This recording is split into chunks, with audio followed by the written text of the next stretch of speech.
எங்களுடைய முதலமைச்சர் அவர்களை பொறுத்தளவில் பயம் என்பது துளியும் இல்லாதவர், முன்வைத்த காலை பின்வைக்க தெரியாதவர், எதிர்ப்பது என்றாலும் நேரடியாக வெளிப்படையாக எதிர்க்கக்கூடியவர், ஆதரிப்பது என்றாலும் வெளிப்படையாக ஆதரிக்கக்கூடியவர்.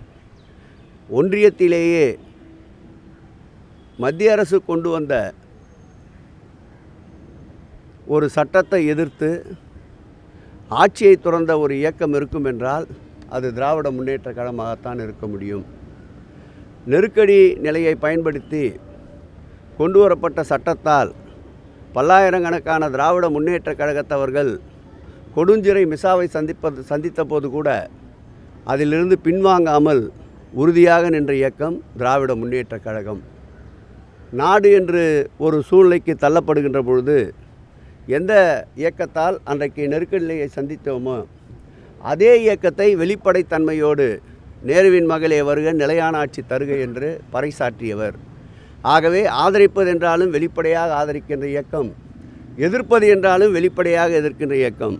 ஒரு சிறு விளக்கத்தை சொல்ல கடமைப்பட்டிருக்கின்றேன். 2026ஆம் ஆண்டு இந்த கூட்டத்தில் கலந்து கொள்ள முடியாததற்கு காரணம் அன்றைக்கு பெருந்தொற்று கோவிட்.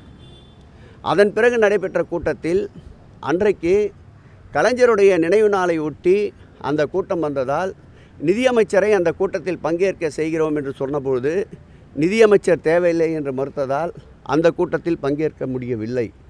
3வது முறையாக நடைபெற்ற கூட்டத்தில் மாண்புமிகு முதலமைச்சர் அவர்கள் அந்நிய முதலீட்டை ஈர்ப்பதற்காக வெளிநாடு சுற்றுப்பயணத்தில் இருந்ததால் அந்த ஆண்டு அந்த கூட்டத்தில் பங்கேற்க முடியாத நிலை. கடந்த ஆண்டு ஒன்றியத்தினுடைய நிதிநிலை அறிக்கையில் தமிழகத்துடனே பெயர் கூட எங்கும் குறிப்பிடப்படவில்லை என்பதை அழுத்தம் திருத்தமாக காரணத்தை சொல்லி கடந்த ஆண்டு மறுத்தது உண்மை. இந்த ஆண்டு கூட எந்தவித பார்ப்பவர்கள் மஞ்சள் காமாலை கண்களுக்கு கண்டதெல்லாம் மஞ்சள் என்பதைப் போலத்தான் இருக்கும். எங்களுடைய முதல்வர் இந்த ஆண்டு அந்த கூட்டத்தில் கலந்து கொண்ட பிறகு முதல்வரை சந்திக்கின்ற போது கூட தமிழகத்திற்கு மறுக்கப்படுகின்ற தேசிய கல்விக் கொள்கையை ஏற்றுக்கொள்ளாததால் நிறுத்தி வைக்கப்பட்டிருக்கின்ற கல்வி உதவித்தொகையை திரும்பத் தர வேண்டும் என்று தான் வற்புறுத்தி வந்திருக்கின்றார். ஆகவே எங்களுக்கு மடியிலே கனமில்லை, வழியிலே பயமில்லை. மற்ற இயக்கத்தை போர் சுற்றி வந்து பின்புற வாசல் வழியாக பாஜகவோடு கள்ள உறவு வைத்து கொள்ள வேண்டிய அவசியம் திராவிட முன்னேற்ற கழகத்திற்கு இல்லை. நேற்று முளைத்த காளான்களுக்கெல்லாம் இன்று நாங்கள் பதில் சொல்ல தயாராக இல்லை. களத்துக்கு வரட்டும்.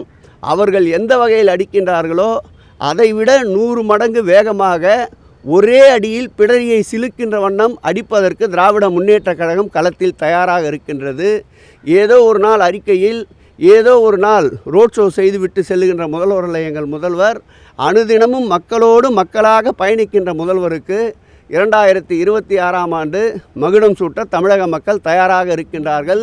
இது போன்ற அறிக்கைகளால் திட்டமிட்டு கட்டமைக்கப்படுகின்ற இந்த கட்டுமானம் கடற்கரையிலே கட்டிய மணல் கோட்டைக்கு சமமானது.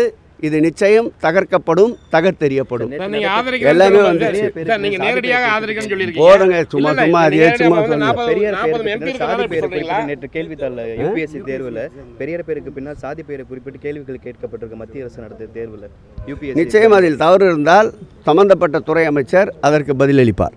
செய்திகளை உடனுக்குடன் தெரிந்து கொள்ள கீழ்கண்ட கேபிள் மற்றும் டிடிஎச் நெட்வொர்க்குகளில் எம்நாடு செய்தி தொலைக்காட்சியை காணுங்கள். பாதகம் செய்பவரை கண்டால் நாம் பயம் கொள்ளலாகாது பாப்பா. மோதி மிதித்து விடு பாப்பா, அவர் முகத்தில் உமிழ்ந்து விடு பாப்பா. அண்மை செய்திகளை உடனுக்குடன் தெரிந்து கொள்ள இணைந்திருங்கள் எம்நாடு தொலைக்காட்சியுடன்.